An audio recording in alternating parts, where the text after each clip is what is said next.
रसिक श्रोते हो, आमचे स्नेही श्री माधवराव फुले यांच्या संग्रहातून एक अप्रतिम असा लेख, आयुष्याची वजाबाकी. अभिवाचन उमेश शिंदे.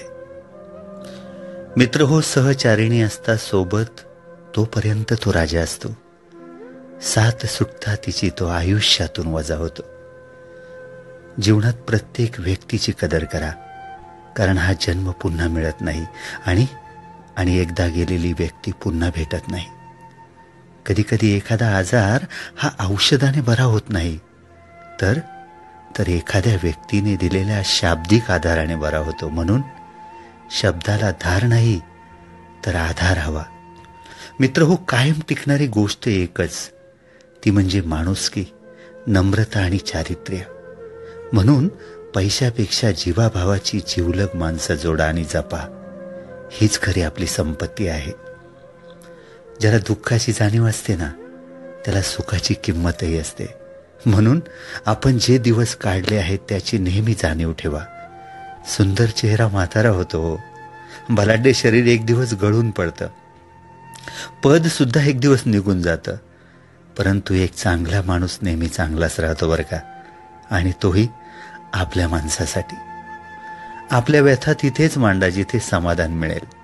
आपला माथा तिथेच टेकवा जिथे स्वाभिमान मिळेल. नाहीतर व्यथा आणि माथा तुडवण्यात लोक खूप सराईत आहेत. स्वप्न अशी बघा की पंखांना बळ येईल. मैत्री अशी करा की जग आपलं होईल.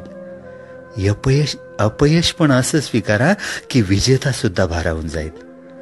आणि मित्र, माणूस असं बना की माणुसकी सुद्धा नतमस्तक होईल. कधीही कुणाला द्यायचाच असेल तर तुमचा वेळ द्या, कारण इतर वस्तू रागात परत केल्या जातात बरं का. पण दिलेला चांगला वेळ हा कायमच्या अप्रतिम अशा आठवणी देऊन जातो. त्या फेकल्याही जात नाहीत आणि वायाही जात नाहीत. पडत्या काळात दिलेली सोबत ही मोठमोठे घावही सहज भरून काढते. मित्रांनो, दुसऱ्यांसाठी डोळ्यात पाणी आलं की समजावं, आपल्यात अजून माणुसकी शिल्लक आहे. एक माणूस 20-25 लोकांना 2 हाताने मारू शकत नाही, पण तोच माणूस 2 हात जोडून लाखो लोकांच्या हृदयावर राज्य करू शकतो.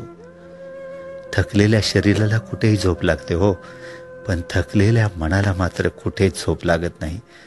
म्हणूनच शरीर थकलं तरी चालेल, परंतु मनाला कधी थकू देऊ नका. कितीही कमावून ठेवले तरी बाकी राहते शून्य, आणि संकटाच्या वेळी कामाला येतं ते आपल्या कर्माने साठवलेलं पुण्य. माणूस मातीचा आहे की जातीचा हे महत्वाचं नाहीये. माणूस मातीचा आहे की जातीचा आहे हे महत्वाचं नाहीये. अंधारात प्रकाश किती देतो हे महत्वाचं आहे. त्याचप्रमाणे मित्र गरीब आहे की श्रीमंत हे महत्वाचं नाही. तुमच्या संकटात किती खंबीरपणे तुमच्या पाठीशी उभा राहतो हे महत्वाचं आहे. दुसऱ्याचं भलं करायला कोणत्याही पदाची किंवा पैशाची गरज नसते, फक्त मनात चांगली भावना लागते. आयुष्यात काही सोडून द्यायचं असेल ना, तर समोरच्याकडून अपेक्षा करणं सोडून द्या. मित्र हो, आयुष्यात जर काही सोडून द्यायचं असेल तर समोरच्याकडून अपेक्षा करणं सोडून द्या. कारण अपेक्षाभंगामुळे आलेलं नैराश्य फार फार कठीण असतं. सदरचा हा लेख आपुलकीच्या आणि जीवाभावाच्या माणसांसाठी समर्पित आहे. अभिवाचन उमेश शिंदे. खूप धन्यवाद.